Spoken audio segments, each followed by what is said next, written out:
Hello everyone, कैसे हैं आप लोग। आई होप कि सब कोई अच्छे होंगे और एंजॉय कर रहे होंगे अपनी लाइफ को। तो आज हम बात करने वाले हैं अपने आने वाले सेशन के बारे में, जहां से हम क्या डिस्कस करने वाले हैं वो सारी चीजें डिस्कस करेंगे। और साथ साथ किस सब्जेक्ट्स को हम स्टार्ट करने वाले हैं उसके बारे में भी बात करेंगे, है ना। इन सारी चीजों को स्टार्ट करने से पहले आप सभी को रामनवमी की हार्दिक शुभकामनाएं। एंड होप सो आप सभी 2026 में जल्दी से जल्दी सिलेक्शंस ले लें, है ना। आइए स्टार्ट करते हैं। तो जो हमारा आज से पर्टिकुलर क्लासेस जो है हमारा वो स्टार्ट होने वाला है, जो कि हमारा अभी जो न्यू सब्जेक्ट स्टार्ट होगा जिसका नाम है आपका स्ट्रेंथ ऑफ मटेरियल, जो आपके ऑल इन वन चैनल पे कंटिन्यूसली आने वाला है। तो आप सभी से ये बहुत ज़्यादा रिक्वेस्ट है आप सबसे कि हमारे चैनल्स को जल्दी से जल्दी आप लोग सभी कोई सब्सक्राइब कर लें, जिसमें आपको फ्री ऑफ कॉस्ट मिलने वाला है स्ट्रेस एंड स्ट्रेन के बारे में पूरा क्लासेस मिलने वाला है। क्लियर है। और इसके साथ साथ हम अदर सब्जेक्ट्स को भी कवर करेंगे, जैसे ही हमारा वन बाय वन चलते रहेगा वो उसको हम कवर करते जाएंगे। क्लियर है। एंड होप सो कि आप लोग सभी कोई मेरी मदद जरूर करेंगे इन चीज़ों को आगे बढ़ाने में, जहां से मैक्सिमम चीज़ आप सभी को प्रोवाइड कराता रहूं। ठीक है, चलिए स्टार्ट करते हैं हम अपना आज का सेशन, जिसका नाम है स्ट्रेंथ ऑफ मटेरियल। आइए वहां से हम कवर करते हैं अपना सिलेबस, है ना। जैसा कि आपको दिख रहा है, सोम सोम का मतलब है आपका strength of material. Strength of material में हमने लिखा है यहाँ पे कि जो फर्स्ट चैप्टर स्टडी करने वाले हैं जिसका नाम है आपका स्ट्रेस एंड स्ट्रेन। लेकिन स्ट्रेस स्ट्रेन पढ़ने से पहले आपको जानना होगा सम एजम्पशंस। जब देखिए आप सोम पढ़ते हैं या स्ट्रेस एंड स्ट्रेन पढ़ते हैं, पहले आप कुछ चीजें एज्यूम करते हैं, है ना।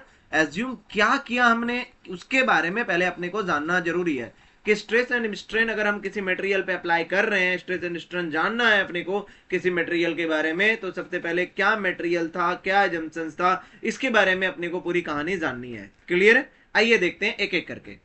आपका जो फर्स्ट एजम्पशंस है वो एजम्पशंस ये है, मटेरियल should be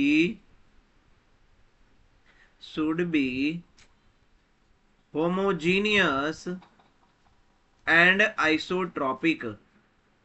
मटेरियल जो है आपका वो कैसा होगा, वो होगा आपका होमोजीनियस एंड आइसोट्रॉपिक। फिर आप बोलेंगे कि सर होमोजीनियस क्या होता है, फिर आप बोलेंगे आइसोट्रॉपिक क्या होता है ना।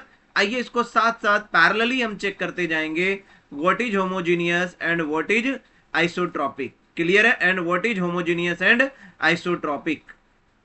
क्लियर है। आइए देखते हैं होमोजीनियस क्या होता है। पहले डेफिनेशन लिखते हैं फिर उसको समझने की कोशिश करेंगे, ठीक है ना। लिखिए थोड़ा। A material is said to be homogeneous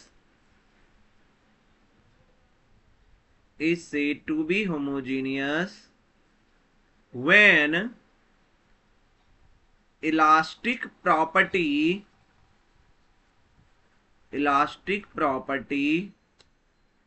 remains same in a given direction। आइए समझते हैं ये क्या लिखा हमने। हमने ये लिखा कि a material is said to be homogeneous when elastic property. फिर आप बोलेंगे सर इलास्टिक प्रॉपर्टी क्या होता है। तो देखिए जब आप सोम पढ़ेंगे तो इलास्टिक प्रॉपर्टी मूल रूप से आप चार पढ़ने वाले हैं, जैसे कि आपका हो गया यंग्स मॉडुलस, जैसे कि आपका हो गया बल्क मॉडुलस, जैसे कि आपका हो गया पॉइजन रेशियो, जैसे कि आपका हो गया मॉडुलस ऑफ रिजिडिटी। ये मूल रूप से आप चार पढ़ने वाले हैं इलास्टिक प्रॉपर्टी को। क्लियर है। तो क्या कह रहा है डेफिनेशन में, कह रहा है a material is said to be homogeneous when elastic property यानी कि मैं इनमें से कुछ भी ले सकता हूं। तो सपोज कीजिए कि ये आपका एक बॉडी है, ठीक है, और इस डायरेक्शन में अगर मान लीजिए कि आपने माना यंग्स मॉडुलस E1 है, तो क्या कह रहा है कि elastic property remain same in A given direction. Given direction का मतलब क्या है, कि अगर इस डायरेक्शन में इवन है तो आप बॉडी में कहीं पे भी चले जाइए, इस डायरेक्शन में इवन ही होगा। आप यहां भी आ जाइए तो यहां पे भी इस डायरेक्शन में आपका इवन ही होगा। इसी को आप बोलते हैं होमोजीनियस। समझ गए? अगर मान लीजिए आपका इस डायरेक्शन में अगर E2 है तो बॉडी में आप कहीं पे भी चले जाइए, इस डायरेक्शन में आपका यंग्स मॉडुलस E2 ही होगा। अगर आप इस डायरेक्शन में आ जाइए और इस डायरेक्शन में अगर E3 है तो बॉडी में आप कहीं पे भी रहेंगे तो इस डायरेक्शन में आपका यंग्स मॉडुलस E3 ही होगा। इसी को हम बोलते हैं होमोजीनियस। समझ में आ गया? या फिर इन अदर वर्ड आप ये भी कह सकते हैं कि क्या सर मैं इसको ऐसे बोल सकता हूं क्या कि किसी एक पर्टिकुलर पॉइंट पे तीनों डायरेक्शन में कोई भी इलास्टिक प्रॉपर्टी हमारा तीनों डायरेक्शन में अलग अलग होगा। जैसे कि यंग्स मॉडुलस हमने ले लिया तो आपको दिख रहा है कि इस पर्टिकुलर पॉइंट पे तीनों डायरेक्शन में यंग्स मॉडुलस अलग अलग है। क्लियर है? तो इसी तरह के बॉडी को हम कहते हैं होमोजीनियस। क्लियर है? अगर मैं अब आपसे बोलूं कि ये बताइए कि ये जो होमोजीनियस मटेरियल है ये मटेरियल स्ट्रांग होगा या वीक होगा, तो आप बोलेंगे अरे सर इस पॉइंट पे ना तीनों डायरेक्शन में अलग अलग है, इधर है मान लीजिए 50, इधर है 60, इधर मान लीजिए 40। इसका मतलब तीनों डायरेक्शन में अगर अलग अलग है दैट मीन्स मटेरियल्स का एटम का अरेंजमेंट सही डायरेक्शन में नहीं रहा होगा। मानते हैं इस बात को? हाँ सर। जिस वजह से इस होमोजीनियस का एग्जाम्पल होता है आपका वुड। क्या होता है होमोजीनियस का एग्जाम्पल? आपका वुड। अंडरस्टूड है यहां तक? बढ़ाऊं आगे? चलिए फिर आपका अगला आता है व्हाट इज आइसोट्रॉपिक, है ना? What is isotropic? आइसोट्रॉपिक किसे कहते हैं? आइसोट्रॉपिक कहते हैं a material is said to be isotropic, said to be isotropic when elastic property remains same in all direction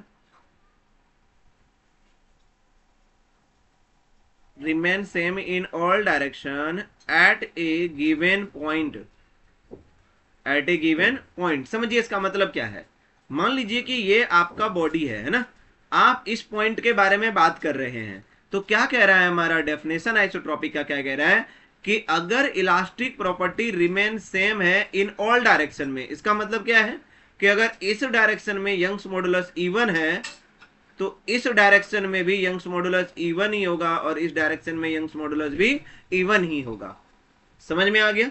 अगर आप मान लीजिए इस पॉइंट पे आ गए और इस पॉइंट पे अगर इस डायरेक्शन में E2 है तो बॉडी में कहीं पे भी चले जाइए इस डायरेक्शन में यंग्स मॉडुलस हमारा E2 ही होगा। इस तरह के ही बॉडी को हम कहते हैं आइसोट्रॉपिक। अंडरस्टूड है? तो पिछले वाले और इस वाले में क्या डिफरेंस दिख रहा है आपको कि यहां पे क्या था कि किसी एक पर्टिकुलर पॉइंट पे तीनों डायरेक्शन में अलग अलग था और यहां पे आपको दिख रहा है कि किसी एक पर्टिकुलर पॉइंट पे तीनों डायरेक्शंस में हमारा सेम रहेगा। तो इस तरह के ही बॉडी को हम कहते हैं आइसोट्रॉपिक। समझ में आ गया? अब बताइए एक बात कि पिछले वाले से इस बॉडी का जो स्ट्रेंथ होगा वो ज्यादा होगा या कम होगा? तो अब आप बोलेंगे कि सर एटलीस्ट यहाँ पे एक पॉइंट पे तीनों डायरेक्शन में तो सेम है, दैट मीन्स कुछ पोर्शन तक एटम्स के अरेंजमेंट रेगुलर मैनर में रहे होंगे।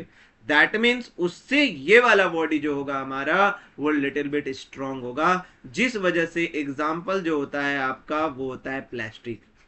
तो आइसोट्रॉपिक का एग्जाम्पल क्या हो गया आपका? प्लास्टिक। समझ में आ गया यहां तक सबको?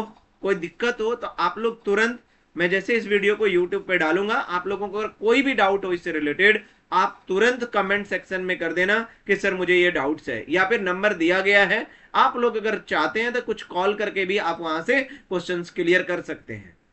बढ़ाऊं आगे? आइए। बट अभी आपने जान लिया कि होमोजीनियस क्या होता है और आइसोट्रॉपिक क्या होता है। तो होमोजीनियस दिख गया, एग्जाम्पल वुड है, और आइसोट्रॉपिक का एग्जाम्पल आपका प्लास्टिक है।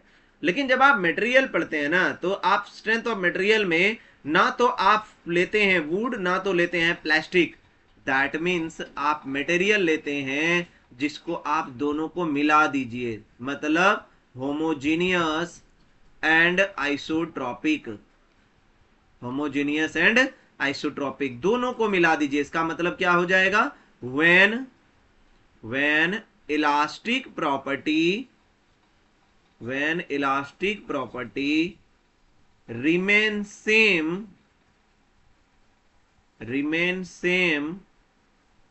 throughout the material, इसका मतलब कि अगर ये बॉडी है, अगर इस पॉइंट पे इस डायरेक्शन में यंग्स मॉडुलस ई है, तो बॉडी में कहीं पे भी चले जाइए, आपका यंग्स मॉडुलस का वैल्यू जो होगा वो ई ही होगा। तो इस तरह के बॉडी को ही हम कहते हैं होमोजेनियस एंड आइसोट्रॉपिक। तो आप भी देखे होंगे स्वयं के जो क्वेश्चंस आते हैं, क्वेश्चंस भी ऐसे ही रहते हैं। क्वेश्चन में ऐसे गिवन होगा, a material having Young's modulus equal to 200 megapascal, लिखा होता है ना, 250 मेगापास्कल, गीगापास्कल, ऐसे लिखा होता है ना। क्लियर है? दैट मीन्स ये चीज हो गया कंक्लूड कि जो मटेरियल्स होगा आपका वो होगा होमोजीनियस एंड आइसोट्रॉपिक। अंडरस्टूड है? और इसी का एग्जांपल होता है ऑल इंजीनियरिंग मटेरियल। जितने भी आप मटेरियल देख रहे हैं वो सारे मटेरियल हमारे कैसे हैं, वो सारे मटेरियल आपके होमोजीनियस एंड आइसोट्रॉपिक है। क्लियर है? अंडरस्टूड है सबका? आइए आगे बढ़ाते हैं।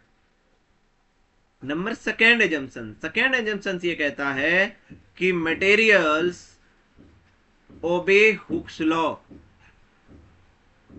मटेरियल किसको पालन करेगा? आपका हुक्स लॉ को, है ना। क्या होता है हुक्स लॉ? हुक्स लॉ कहता है कि स्ट्रेस डायरेक्टली प्रोपोर्शनल होगा आपका स्ट्रेन का, है ना। लेकिन जब हम स्ट्रेस स्ट्रेन डायग्राम पढ़ेंगे, बहुत डीप में जानेंगे, तो वहां पे कुछ और भी बातें हम जानेंगे स्ट्रेस और स्ट्रेन से related.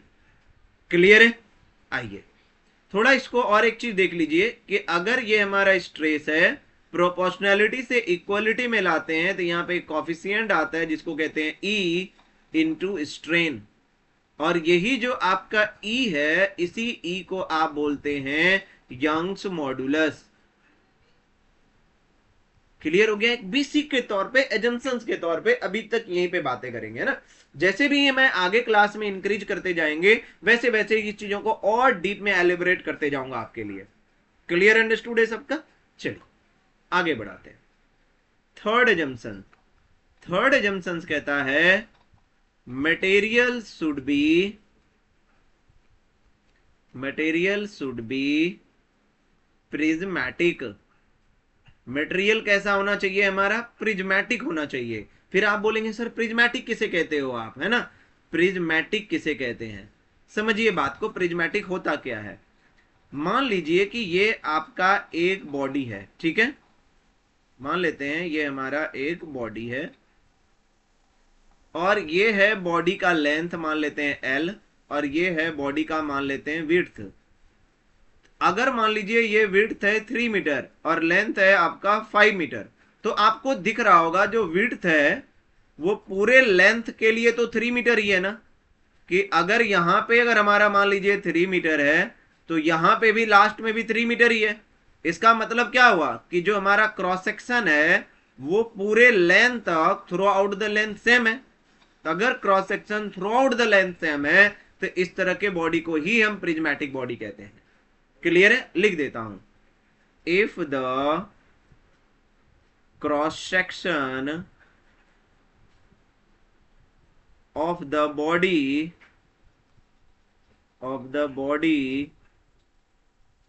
Through out the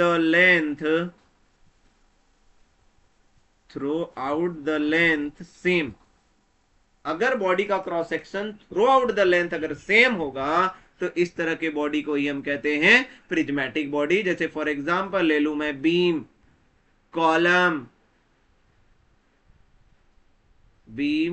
column, ये सारे बॉडी किस तरह के बॉडी है? हमारे प्रिज्मेटिक बॉडी, है ना। मोबाइल फोन किस तरह का बॉडी है? हमारा prismatic body.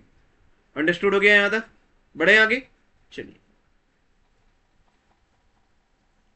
Next number fourth assumptions क्या कहता है?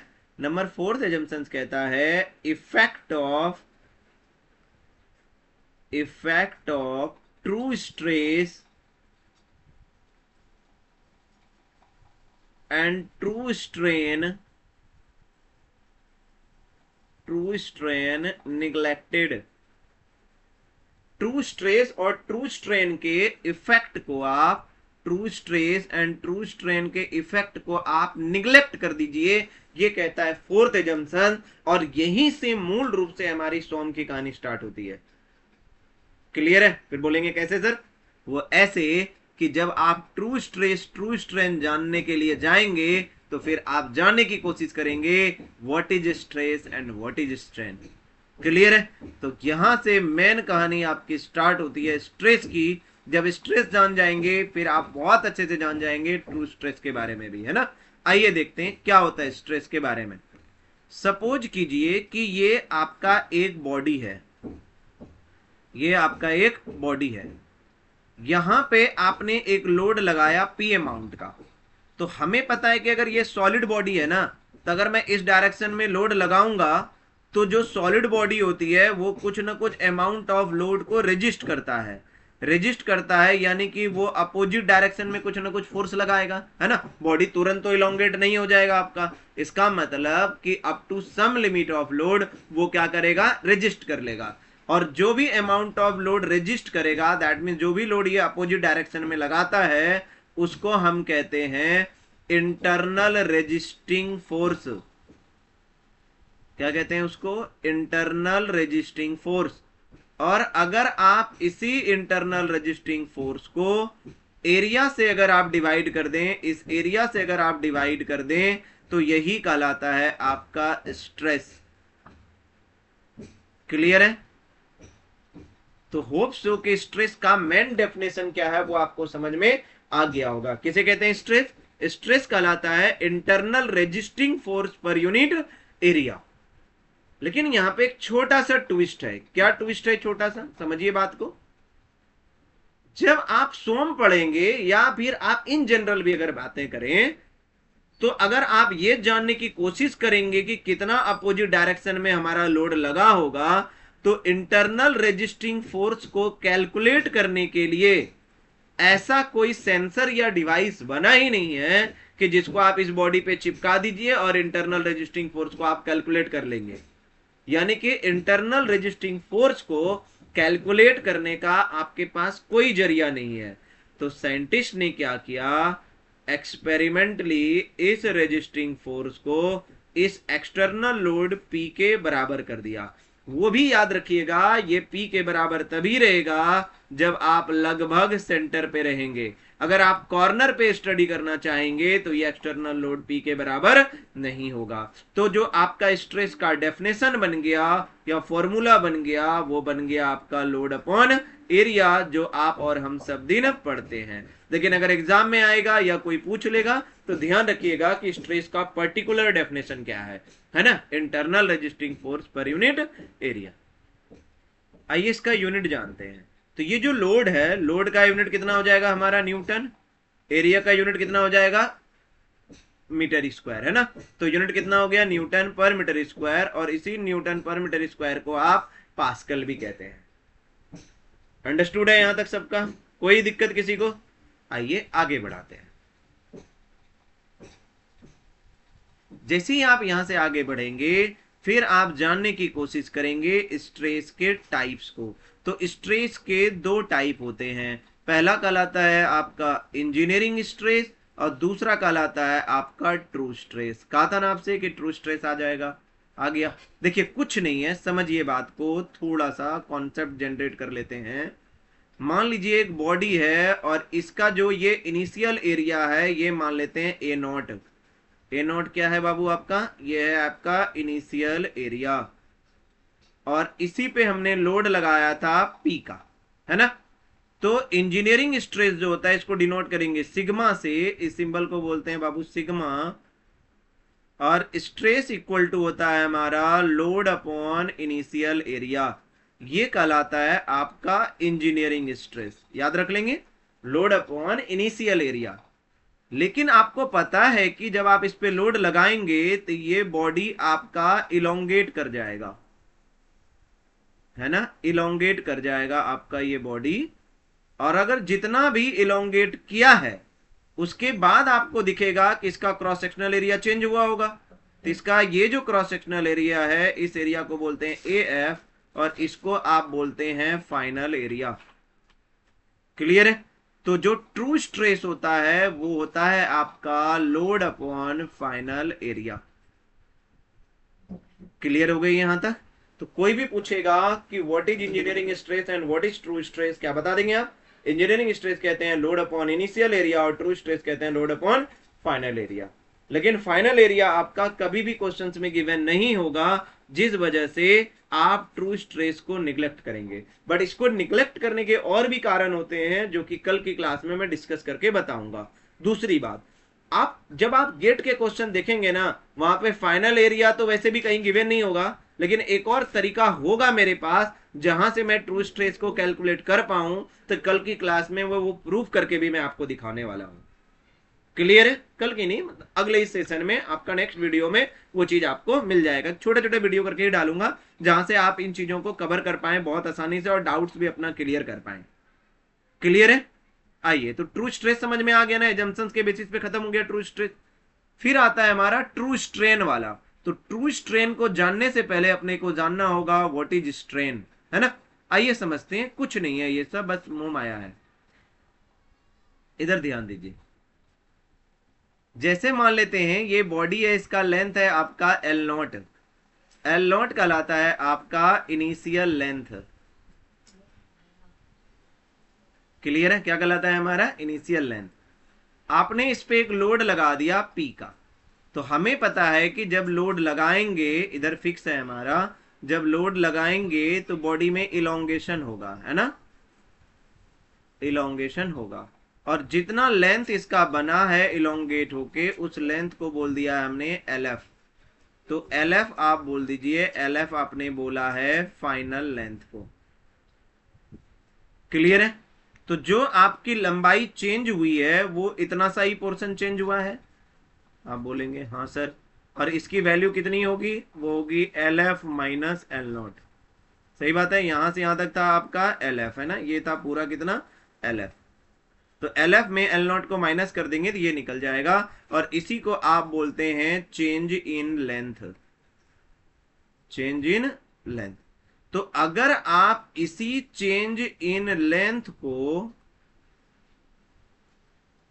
आप डिवाइड कर दें ओरिजिनल लेंथ से, तो यही कहलाता है आपका अपसाइलन, और इसी अपसाइलन को कहते हैं आप स्ट्रेन। तो होप सो कि स्ट्रेन का भी डेफिनेशन आपने जान लिया कि स्ट्रेन किसे कहते हैं। स्ट्रेन कहलाता है आपका change in length upon original length. Understood है सबका? क्लियर है?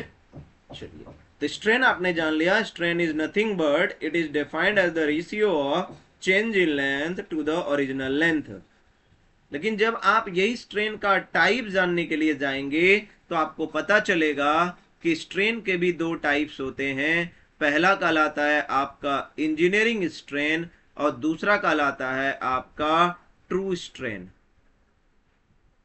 तो अभी जो आपने पढ़ा एक्चुअल में वो इंजीनियरिंग स्ट्रेन ही था, जिसको आप कह रहे थे change in length upon original length. यही था ना? Change in length delta L को क्या कह देता हूं मैं?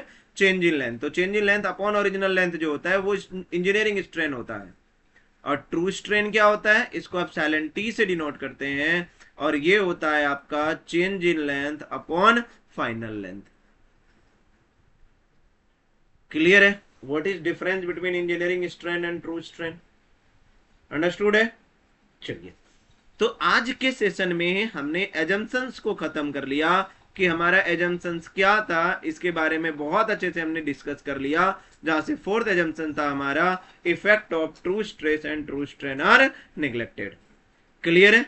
इन द नेक्स्ट क्लास या नेक्स्ट सेशन में हम जानने की कोशिश करेंगे इंजीनियरिंग स्ट्रेस के टाइप। क्यों? क्योंकि अब आपने जान लिया कि ट्रू स्ट्रेस का तो पढ़ना नहीं है अपने को, लेकिन ट्रू स्ट्रेस के बारे में थोड़ा एक और फार्मूला को प्रूव करके बताऊंगा इन द नेक्स्ट सेशन में।